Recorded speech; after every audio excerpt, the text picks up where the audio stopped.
Hello dear students, as usual I am Navneel God from Tagore School Parbatsar and we are studying our 8th class science book in this video. And as you know, we are studying the second lesson microorganism in these days, and today we have to start our 10th video of this lesson. आज हम लोगों को start करना है इस lesson का 10th video. So let's start today's study. We are studying about the storage and packing of food material. जो भोजन के पदार्थ होते हैं, जो खाने पीने की चीज़ें होती है, उनके प्रिजर्वेशन के बारे में हम लोग स्टडी कर रहे थे. लास्ट वीडियो में हम लोगों ने कुछ ऐसे ट्रिक्स या कुछ ऐसे उपाय अब हम लोगों ने स्टडी किए जिनके थ्रू हम घर पर अपने चीज़ों को ख़राब होने से बचाते हैं, उनको प्रिजर्व करते हैं. तो हम लोगों ने स्टडी की केमिकल मेथड्स की कि जो पैक्ड आइटम आते हैं उसमें सोडियम मेटा सल्फेट या सोडियम बेंजोएट जैसे केमिकल यूज़ किए जाते हैं. घर में हम कॉमन साल्ट यानी साधारण नमक का उपयोग करके हम चीज़ों को प्रिजर्व करते हैं. स्पेशली मीट और जो फिश होती है उसको प्रिजर्व करने के लिए कॉमन साल्ट का यूज किया जाता है. इसके अलावा आंवला, मैंगो, रॉ मैंगो यानी कच्चे आम, केरी, टेमेरिंड यानी इमली, इन सब को प्रिजर्व करने के लिए भी कॉमन साल्ट को यूज किया जाता है. उसके बाद में हम लोगों ने स्टडी की कि शुगर से भी हम प्रिजर्वेशन करते हैं. तो कुछ ऐसी चीज़ें जैसे कि जैम, जेली, स्क्वैश, इनको चाशनी में रखा जाता है, शुगर के सॉल्यूशन में रखा जाता है. कंसंट्रेटेड शुगर सॉल्यूशन यानी गाढ़ी जो चाशनी होती है उसमें रखा जाता है, और जिससे वो खराब नहीं होते हैं क्योंकि इस तरह के एनवायरनमेंट में बैक्टीरिया नहीं रह पाते हैं. इसी तरह हम लोग ऑयल और विनेगर का यूज करके भी यानी तेल और सिरके का उपयोग करके भी चीज़ों को प्रिजर्व करते हैं. इसी तरह एक हीट एंड कोल्ड ट्रीटमेंट, हम अगर चीज़ों को बॉईल कर देते हैं, जैसे कि मिल्क को बॉईल कर दिया, तो वहाँ उसके जो बैक्टीरिया होते हैं वो किल हो जाते हैं और वो सेफ हो जाता है कुछ घंटों के लिए. तो हीट ट्रीटमेंट करके भी हम चीज़ों को प्रिजर्व करते हैं. और इसी तरह से अगर हम फ्रिज में चीज़ों को रखते हैं तो वहाँ पर लो टेम्परेचर रहता है, इतना कम तापमान रहता है कि वहाँ पर माइक्रो ऑर्गेनिज्म ग्रो नहीं कर पाते हैं. तो इसी तरह हीट और कोल्ड ट्रीटमेंट से भी हम चीज़ों को प्रिजर्व करते हैं. इसी तरह हमने पाश्चुराइजेशन के बारे में स्टडी की कि अगर किसी भी लिक्विड को स्पेशली जो मिल्क होता है, दूध जो होता है, उसको 70 डिग्री पर 15 to 30 सेकेंड के लिए गर्म किया जाए और फिर उसको सडनली चिल्ड कर दिया जाए यानी अचानक ठंडा कर दिया जाए, तो ये जो प्रोसेस है ये पाश्चुराइजेशन कहलाता है. और इसको करने से और उसके तुरंत बाद अगर उस मिल्क को पैक कर दिया जाए तो वो एक लंबे टाइम के लिए सेफ रह पाता है, उसमें माइक्रो ऑर्गेनिज्म ग्रो नहीं हो पाते हैं. तो इस प्रोसेस को पाश्चुराइजेशन कहते हैं क्योंकि इसको डिस्कवर किया था लुई पास्चर ने, तो इसलिए इसका नाम है pasteurization. Dear students, we have studied up to here in our last video. हम अपने लास्ट वीडियो में यहाँ तक की स्टडी कर चुके हैं and today we are starting our 10th video of this lesson. इस लेसन का जो पार्ट 10 है या 10th वीडियो है वो हम स्टार्ट कर रहे हैं आज. स्टोरेज एंड पैकिंग, रखना और पैकिंग करना. दीज डेज, इन दिनों, ड्राई फ्रूट्स यानी सूखे मेवे एंड इवन वेजिटेबल्स और यहाँ तक की जो सब्जियां होती है आर सोल्ड, बेची जाती है in sealed air tight packets. Sealed का मतलब होता है जो जिसको सील कर दिया जाए यानी सील करना मतलब जब किसी चीज को सील कर देते हैं तो उसमें न तो कोई चीज आ सकती है न आ जा सकती है, उसको सील करना कहते हैं. यानी आवागमन बंद हो जाता है, उसको कहते हैं सील करना. तो किस तरह से सील किए हुए पैकेटों में ये चीजें बिकती है? तो air tight, sealed air tight. Air tight उस चीज को कहते हैं जिसमें हवा नहीं जा सकती. जैसे आपने सुना होगा कई ऐसे कंटेनर होते हैं यानी डिब्बे होते हैं घरों में, प्लास्टिक के जो कंटेनर आते हैं बाजार में, उस पे लिखा रहता है एयर टाइट. एयर टाइट का मतलब है जिसमें हवा नहीं जा सकती उसको बंद करने के बाद. तो सील्ड और एयर टाइट पैकेट्स में आजकल सब्जियां बिकती है, फ्रूट्स बिकते हैं, ड्राई फ्रूट्स यानी सूखे मेवे, और यहाँ तक कि सब्जियां भी जो बड़े सिटीज होते हैं वहां पर एयर टाइट सील्ड पैकेट्स में बिकती हैं, to prevent the attack of microbes के अटैक को प्रिवेंट करने के लिए, उससे बचने के लिए, उससे उनको सुरक्षित रखने के लिए। तो ये भी एक तरीका है प्रिजर्वेशन का कि उनको सील्ड और एयर टाइट पैकेट में चीजों को रखा जाए, तो जब एयर नहीं पहुंच पाती है कहीं पर, तो वहां पर भी जो माइक्रो ऑर्गेनिज्म है, वो माइक्रोब्स जो हैं, बैड जो माइक्रो ऑर्गेनिज्म हैं, वो ग्रो नहीं कर पाते हैं। तो ये थे कुछ तरीके, कुछ उपाय जिनके थ्रू हम लोग प्रिजर्वेशन कर सकते हैं, चीजों को खराब होने से बचा सकते हैं, उनको संरक्षित कर सकते हैं। The next point is nitrogen fixation.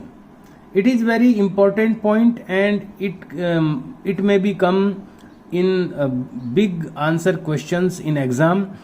ये बड़े आंसर वाले क्वेश्चंस के रूप में एग्जाम में आ सकता है और ये काफ़ी इम्पोर्टेंट है. नाइट्रोजन फिक्सेशन, हिंदी में इसको कहेंगे नाइट्रोजन स्थिरीकरण.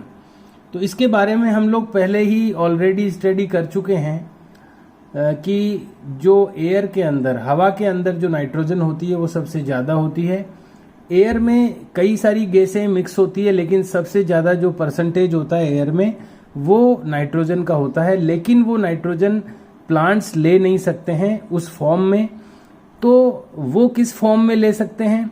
और प्लांट्स को नाइट्रोजन की बहुत आवश्यकता होती है. उस नाइट्रोजन के कारण ही उसके बॉडी में कई सारी चीज़ें बनती है. तो ये नाइट्रोजन उसको रिक्वायर्ड होती है, लेकिन वो एयर वाली नाइट्रोजन को नहीं ले सकते हैं. तो एयर वाली नाइट्रोजन को वो जिस रूप में ले सकते हैं, प्लांट्स जिस रूप में ले सकते हैं, इसको बोलेंगे नाइट्रोजन कंपाउंड्स के रूप में वो ले सकते हैं. और वो भी जमीन में से ले सकते हैं. जो उसकी रूट्स होती है वो ले सकती है. जब वो वाटर एब्जॉर्व करती है तो उसके साथ में उन नाइट्रोजन कंपाउंड्स को एब्जॉर्व कर सकती है. लेकिन एयर वाली नाइट्रोजन से नाइट्रोजन कंपाउंड में जो कन्वर्ट करने का वर्क है, ये माइक्रो ऑर्गेनिज्म करते हैं. कुछ खास माइक्रो ऑर्गेनिज्म होते हैं, वो ये कार्य करते हैं. और ये बहुत ही इंपॉर्टेंट काम है, क्योंकि अगर ये नहीं हो तो जो प्लांट्स है उनकी बॉडी में जो न्यूट्रिशन की जो फुलफिल होने चाहिए, जो न्यूट्रिएंट्स जो पर्याप्त मात्रा में प्लांट्स को मिलने चाहिए, वो नहीं मिलेंगे. तो वो कंप्लीटली हेल्दी ग्रोथ नहीं कर पाएगा. वो हो सकता है कि सरवाइव न कर पाए, जीवित भी न रह पाए. और अगर ऐसा हुआ तो उसका इफेक्ट फिर हमारे ऊपर भी निश्चित रूप से आएगा कि हम लोग भी उससे प्रभावित हुए बिना नहीं रह पाएंगे. तो ये कितना इम्पोर्टेंट वर्क है नाइट्रोजन फिक्सेशन का. और इससे क्या होता है, नाइट्रोजन में जो एयर में जो नाइट्रोजन की परसेंटेज है लगभग 78%, वो भी एक फिक्स बनी रहती है, कम ज़्यादा नहीं होती है. तो ये सारा एक सर्कल है. इसका एक पूरा सर्कल अपने को पढ़ने को मिलेगा. साइकिल जिसको अपन कह सकते हैं, नाइट्रोजन साइकिल. देखिए ये एक पूरा साइकिल है. तो सबसे पहले हम इसके बारे में स्टडी करेंगे और फिर उस साइकिल को भी समझेंगे. इसी यहाँ पर जो थ्योरेटिकली दिया हुआ है वही वहाँ पर साइकिल में भी एक्सप्लेन किया गया है. तो ध्यान से समझने का प्रयत्न करें. Try to understand. You have learned, आप सीख चुके हैं, अबाउट द बैक्टीरियम राइजोबियम. एक बैक्टीरिया होता है जिसका नाम होता है राइजोबियम, जो लेग्यूमिनस प्लांट्स की रूट्स में पाया जाता है. लेग्यूमिनस प्लांट्स कौन से होते हैं? जो दलहनी पौधे होते हैं, जो दाल वाले पौधे होते हैं, या जो फली वाले पौधे होते हैं. फलीदार जो पौधे होते हैं, उसमें जैसे मटर है, मटर की फली लगती है, गंवार की फली लगती है, मूंग है. तो ये फलीदार जो पौधे हैं, ये लेग्यूमिनस स्पीसीज यानी उसकी जाति है लेग्यूमिनस. उसकी रूट्स में ये माइक्रो ऑर्गेनिज्म पाए जाते हैं जिनका नाम है rhizobium. Bacterium rhizobium. Bacterium bacteria से बना है, तो जीवाणु है ये एक तरह का. तो इसके बारे में हम ऑलरेडी स्टडी कर चुके हैं अबाउट द बैक्टीरियम राइजोबियम। ये नेम आपको हमेशा माइंड में फिक्स रखना है कि ये जो नाइट्रोजन फिक्सेशन का वर्क है ये कौन करते हैं, तो बैक्टीरियम राइजोबियम ये काम करते हैं। तो इसके बारे में हम पढ़ चुके हैं in class 6th and 7th। It is involved in the fixation of nitrogen. ये जो है नाइट्रोजन, ये बैक्टीरियम राइजोबियम, सॉरी, बैक्टीरियम जो राइजोबियम है, ये जो माइक्रो ऑर्गेनिज्म है, ये इन्वॉल्व रहता है, इट इज इन्वॉल्व्ड, ये शामिल रहता है in the fixation of nitrogen. Nitrogen के फिक्सेशन में ये बैक्टीरियम राइजोबियम इन्वॉल्व रहता है इन लेग्यूमिनस प्लांट्स। लेग्यूमिनस प्लांट्स में, अब ये लेग्यूमिनस प्लांट्स कौन से हैं, तो ब्रैकेट में दिया हुआ है पल्सेज यानी दालें। रिकॉल, याद कीजिए, that rhizobium lives in the root nodules. जो ये राइजोबियम होते हैं, जो ये जीवाणु होते हैं, लिव्स यानी रहते हैं इन द रूट नोड्यूल्स, जड़ों की गांठों में। नोड्यूल्स का मतलब होता है गांठें। ये जो प्लांट्स होते हैं ना, इनकी रूट्स में छोटी छोटी गांठें मिलती है अपने को, नोड्यूल्स कह सकते हैं उनको। उनमें ये जो माइक्रो ऑर्गेनिज्म है या बैक्टीरियम राइजोबियम जिनका नाम है, वो उन नोड्यूल्स में रहते हैं, उन गांठों में रहते हैं। यहां थे हम लोग। Lives in the root nodules, ये रहते हैं रूट नोड्यूल्स में यानी जड़ों की गांठों में, of leguminous plants, leguminous plants की रूट्स की नोड्यूल्स में। Such as beans and peas. अब ये लेग्यूमिनस प्लांट्स के बारे में बताया गया है कि जैसे कि कौन होते हैं ये, बीन्स एंड पीज यानी बीन्स यानी फलियां जो होती जिन पर लगती है, या पीज यानी मटर जो कुल के पादप होते हैं, ये लेग्यूमिनस प्लांट्स होते हैं। With which it has a symbiotic relationship. और ये जो जीवाणु होते हैं, बैक्टीरिया होते हैं, राइजोबियम जिनका नाम है, ये उस प्लांट के साथ में रखते हैं एक सिम्बायोटिक रिलेशनशिप। सिम्बायोटिक का मतलब होता है जब दो चीजें आपस में मिलजुल के रहती है, एक जीव दूसरे जीव को फायदा पहुंचाता है और दूसरा जीव पहले जीव को फायदा पहुंचाता है। इस तरह एक दूसरे से सहयोग करते हुए जब दो ऑर्गेनिज्म या दो जीव रहते हैं, उसको सिम्बायोसिस कहते हैं। तो इनका ये जो जीवाणु और ये जो लेग्यूमिनस प्लांट है, ये दोनों सिम्बायोटिक रिलेशनशिप में रहते हैं। यानी ये जो बैक्टीरिया है, राइजोबियम जो बैक्टीरिया है, इसको फायदा है उसमें रहने से, लेग्यूमिनस प्लांट्स की रूट्स में रहने से इसको फायदा है, क्योंकि इसको रहने को जगह मिलती है और इसको बना बनाया जो इसका फूड है वो मिल जाता है वहां से, इसको रेडीमेड फूड मिल जाता है। और प्लांट को क्या इससे बेनिफिट है, प्लांट को इससे ये बेनिफिट है कि ये उसकी प्रोटीन की जो रिक्वायरमेंट है उसको कंप्लीट कर देता है। तो एक दूसरे को फायदा है दोनों से, तो इसलिए इस रिलेशनशिप को, इस संबंध को बोलते हैं सिम्बायोटिक रिलेशनशिप। तो लेग्यूमिनस प्लांट्स की जो रूट्स हैं वहां पर ये राइजोबियम बैक्टीरिया पाए जाते हैं। तो ये और प्लांट, बैक्टीरिया और प्लांट दोनों सिम्बायोटिक रिलेशनशिप में रहते हैं। समटाइम्स नाइट्रोजन गेट्स फिक्स्ड, कई बार नाइट्रोजन फिक्स हो जाती है। यानी अब नाइट्रोजन फिक्स होने का मतलब क्या है, हिंदी में इसको कहेंगे स्थिरीकरण। स्थिरीकरण का मतलब हवा की नाइट्रोजन को मिट्टी में जो अन्य नाइट्रोजन के कंपाउंड्स होते हैं उनमें बदलना, ये फिक्सेशन कहलाता है, फिक्स करना कहलाता है। तो कई बार नाइट्रोजन फिक्स होती है, स्थिरीकृत होती है through the action of lightning. Lightning यानी बिजली चमकना, आसमान में जब बिजली चमकती है तो उसको कहते हैं लाइटनिंग। तो उस लाइटनिंग के एक्शन के कारण, उस लाइटनिंग की क्रिया के कारण भी कई बार जो नाइट्रोजन है वो फिक्स हो जाती है, यानी उसके कारण भी कई बार नाइट्रोजन फिक्सेशन होता है। बट यू नो, लेकिन आप जानते हैं, that the amount of nitrogen in the atmosphere, मात्रा जो कि नाइट्रोजन की वह मात्रा जो एटमोस्फियर यानी पर्यावरण में है, वातावरण में है, रिमेन्स कांस्टेंट, वो निश्चित रहती है। कांस्टेंट रहती है। हमने पढ़ा है कि एयर के अंदर 78% नाइट्रोजन रहती है, तो वो 78 ही रहती है। भले ही उस नाइट्रोजन का यूज अनेक कामों में होता है, बहुत सारी नाइट्रोजन फिक्सेशन भी हो जाता है उसका, वो कंपाउंड्स में भी बदल जाती है, तो बहुत सारे काम हो जाते हैं उसके, कम हो जाती है वो, लेकिन वापस भी वो आ जाती है उतनी मात्रा में।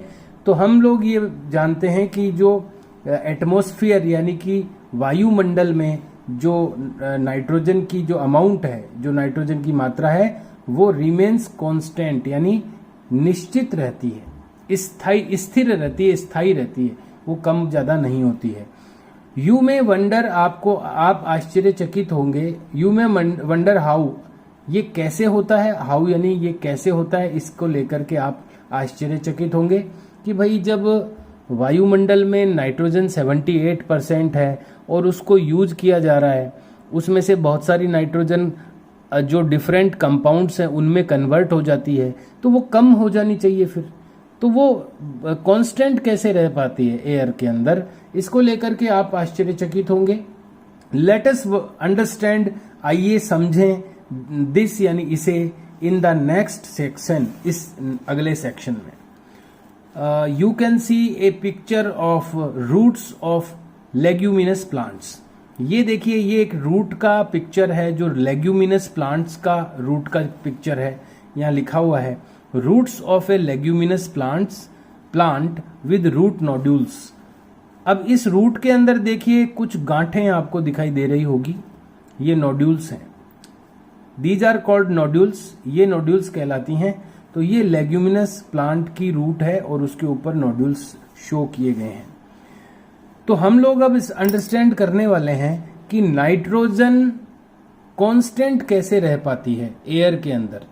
हवा में इसकी मात्रा 78% है, लेकिन वो 78% कांस्टेंट यानी निश्चित या स्थिर कैसे रह पाती है, जबकि उसमें से बहुत सारी नाइट्रोजन तो कंपाउंड्स में कन्वर्ट हो जाती है या और भी कई कामों में यूज की जाती है, फिर भी वो कांस्टेंट कैसे बनी रहती है। तो आइए इसके सर्कल को या इसके साइकिल को, इसके चक्र को ये हम लोग अंडरस्टैंड करने की कोशिश करते हैं, समझने की कोशिश करते हैं।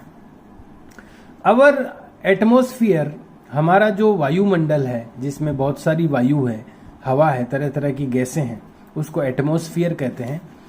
अवर एटमॉस्फेयर हैज 78% नाइट्रोजन गैस। हमारे एटमॉस्फेयर में 78% नाइट्रोजन गैस है। Nitrogen is one of the essential constituents of all living organism. जितने भी लिविंग ऑर्गेनिज्म हैं, सजीव हैं, लिविंग ऑर्गेनिज्म यानी जितने भी सजीव हैं, उनका शरीर जो बना है, जिन जिन चीजों से शरीर बनता है उसको बोलते हैं कॉन्स्टिट्यूएंट्स, यानी अवयव। किन किन चीजों से बना है कोई चीज, वो उसके कॉन्स्टिट्यूएंट्स कहलाते हैं। तो नाइट्रोजन एक जरूरी, एसेंशियल यानी जरूरी कॉन्स्टिट्यूएंट्स हैं ऑफ ऑल लिविंग ऑर्गेनिज्म। जितने भी लिविंग ऑर्गेनिज्म हैं, सजीव हैं, उनका एक आवश्यक तत्व है नाइट्रोजन। नाइट्रोजन के बिना शरीर नहीं बन सकता। तो नाइट्रोजन एक एसेंशियल कॉन्स्टिट्यूएंट है, एक आवश्यक तत्व है या अवयव है ऑफ ऑल लिविंग ऑर्गेनिज्म, सभी सजीवों का, as part of proteins, protein के पार्ट के रूप में।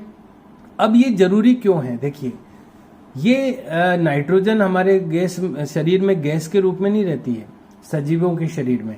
तो ये इससे क्या क्या बनता है बॉडी में, जो लिविंग ऑर्गेनिज्म है उनकी बॉडी में नाइट्रोजन से क्या क्या बनता है? प्रोटीन बनता है, क्लोरोफिल, जो प्लांट्स होते हैं उनमें क्लोरोफिल रहता है, न्यूक्लिक एसिड, जो कोशिका होती है, सेल होती है, उसका जो बीच में एक न्यूक्लियस होता है, केंद्रक, उसके अंदर जो एसिड होता है वो इससे बनता है, नाइट्रोजन से। एंड विटामिन्स, और विटामिन जो होते हैं वो भी नाइट्रोजन से बनते हैं।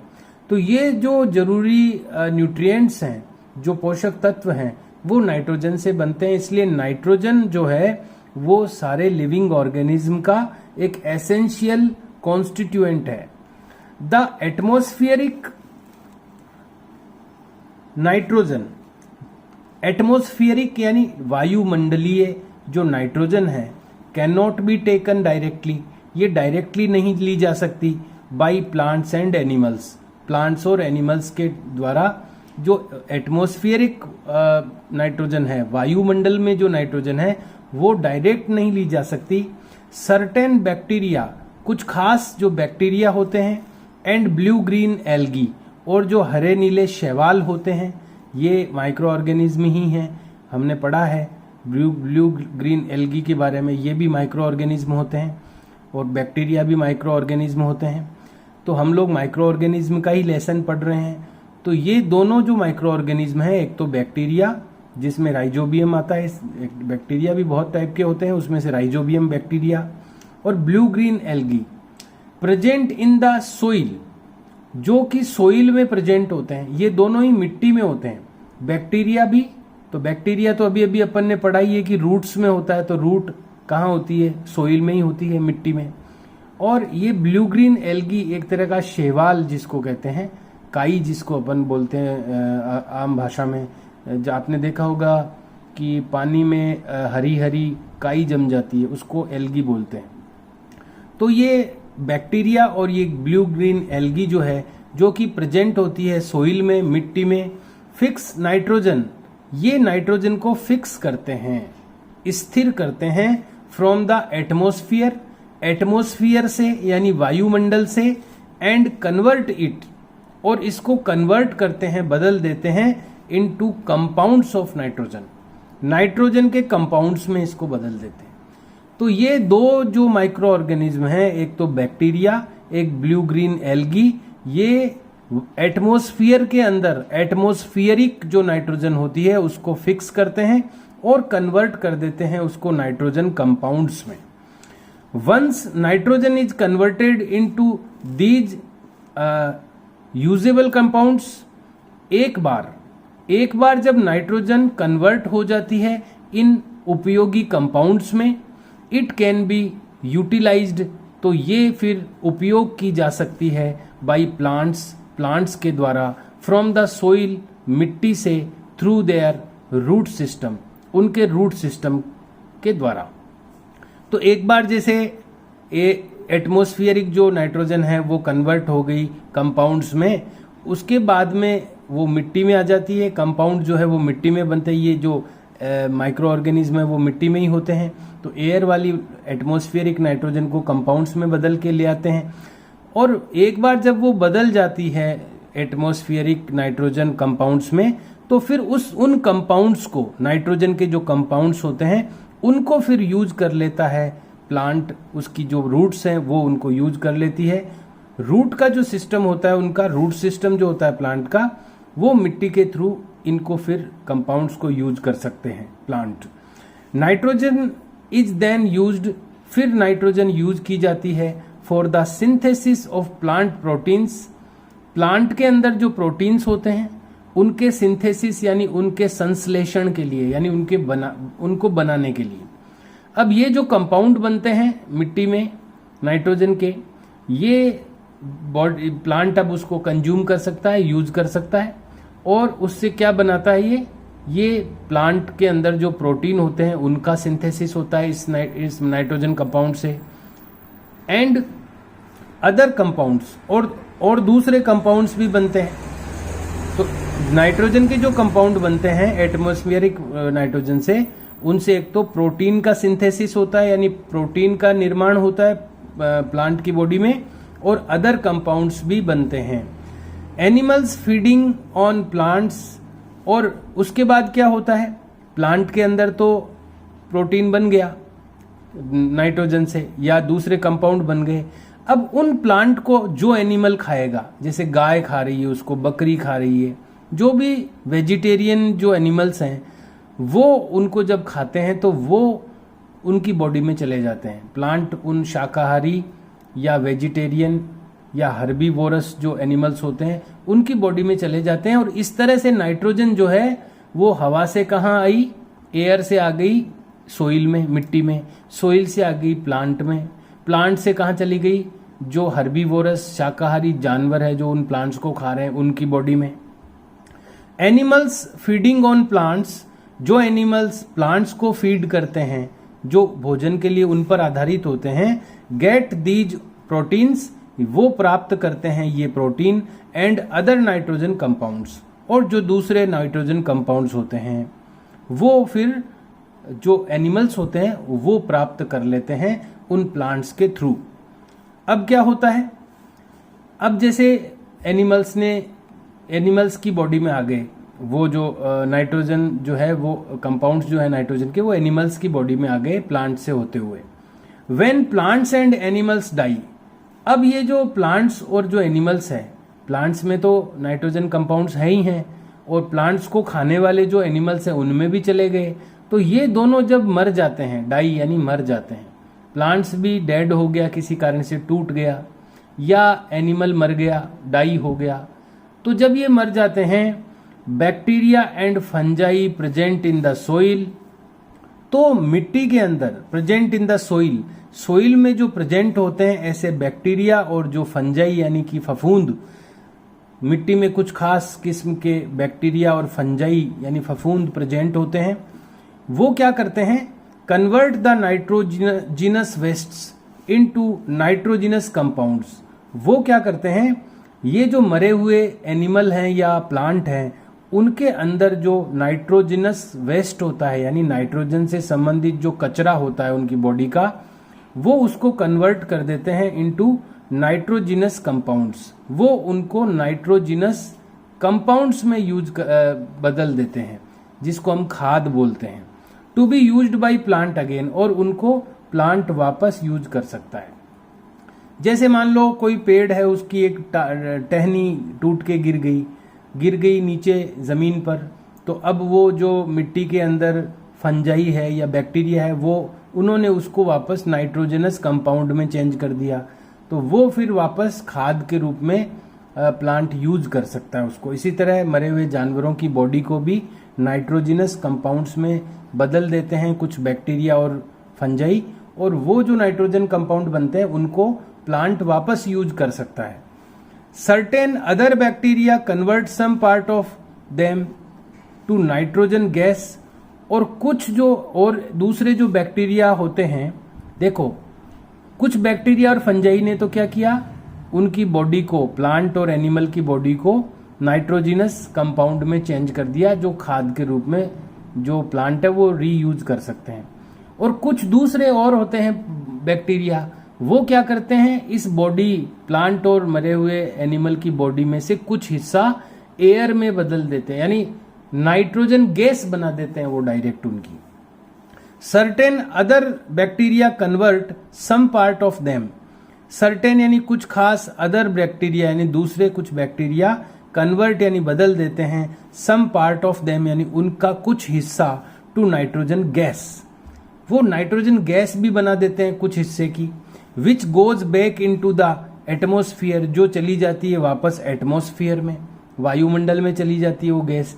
यानी कि जो डेड यानी मरे हुए जो एनिमल हैं या प्लांट हैं उनकी बॉडी का कुछ हिस्सा तो नाइट्रोजिनस कंपाउंड्स में बदल गया, वो खाद के रूप में, मैन्योर के रूप में वापस काम आ गया प्लांट के लिए, और कुछ हिस्सा उनकी बॉडी का दूसरे जो ये बैक्टीरिया हैं उन्होंने कुछ हिस्सा उसका डायरेक्ट नाइट्रोजन गैस में बदल दिया, जो एनवायरमेंट में या एटमॉस्फेयर में जाकर के मिल गई। एज ए रिजल्ट, और इसके रिजल्ट से क्या होता है, the percentage of nitrogen in the atmosphere, जो एटमॉस्फेयर में नाइट्रोजन का जो परसेंटेज होता है 78%, रिमेन्स मोर और लेस कांस्टेंट, वो रहता है कम या ज्यादा लगभग निश्चित, यानी वो थोड़ा बहुत कम ज्यादा रहता है, बाकी निश्चित रहता है। क्योंकि वायुमंडल से, एटमॉस्फेयर से नाइट्रोजन कहाँ आई, मिट्टी में, सोइल में, सोइल से कहाँ गई, प्लांट में, और प्लांट से कहाँ गई, एनिमल में, और फिर एनिमल और प्लांट की जब डेथ हुई, उनकी मृत्यु हुई, तो फिर वो ये जो नाइट्रोजन है वो वापस गैस बन करके वापस नाइट्रोजन इसमें एटमॉस्फेयर में आ गई। तो ये एक चली कहाँ से थी, एटमॉस्फेयर से चली थी नाइट्रोजन, और वापस एटमॉस्फेयर में आकर के मिक्स हो गई।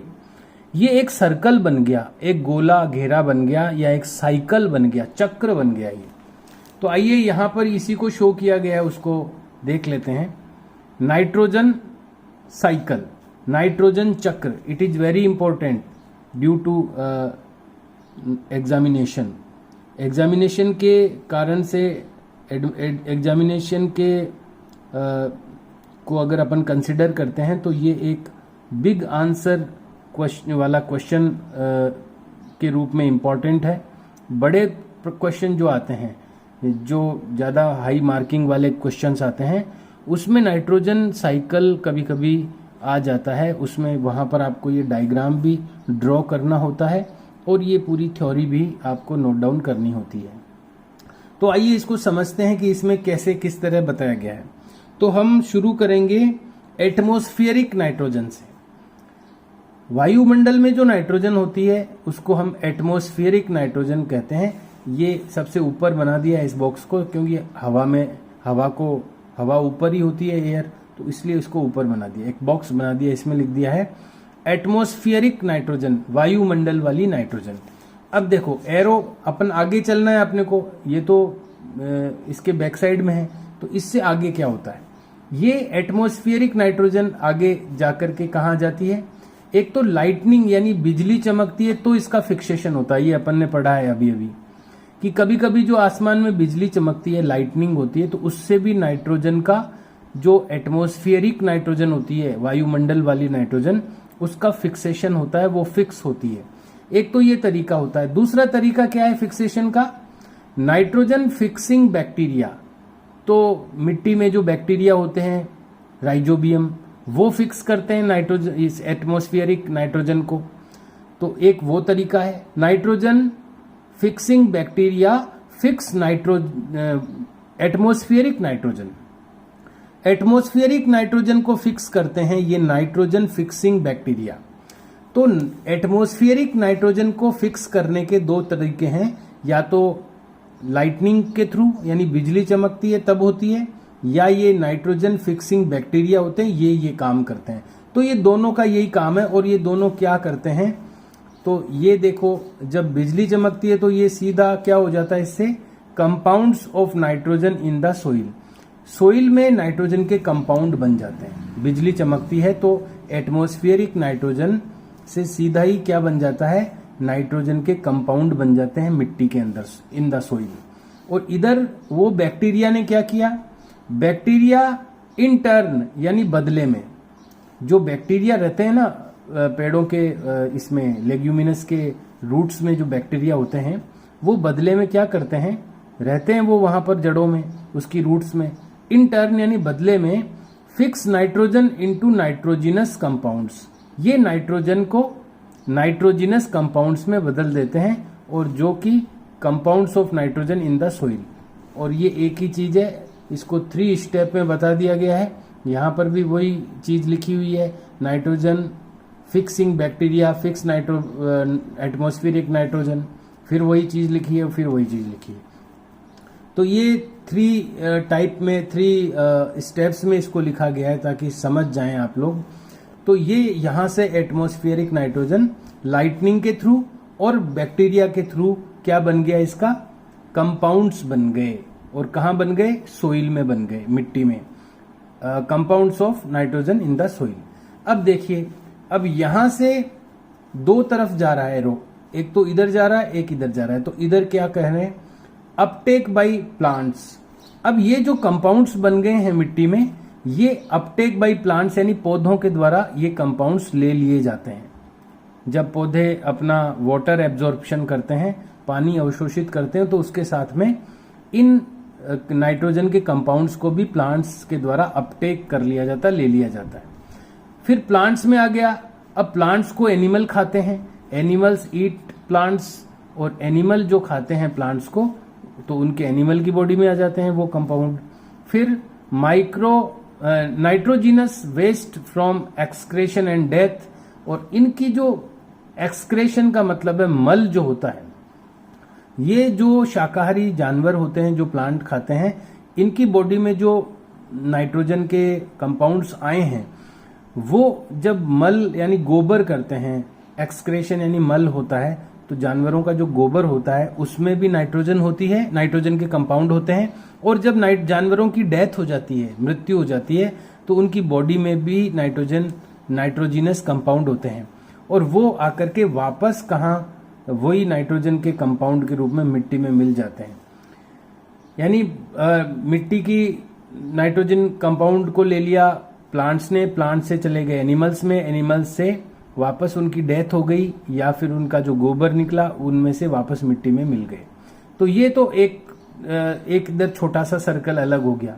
अब ये जो नाइट्रोजन के कंपाउंड्स बने हैं ये क्या हो रहे हैं यहाँ पर, अब कुछ जो हिस्सा है अपन ने पढ़ा है कि कुछ जो हिस्सा है वो तो कंपाउंड्स का प्लांट ले लेते हैं, ठीक है, कुछ हिस्सा तो प्लांट ले लेते हैं, लेकिन कुछ हिस्सा जो है वो इन कंपाउंड्स का ऐसे कुछ बैक्टीरिया होते हैं वो सीधा नाइट्रोजन गैस बना देते हैं उनकी। Bacteria turn compounds of nitrogen into gaseous nitrogen.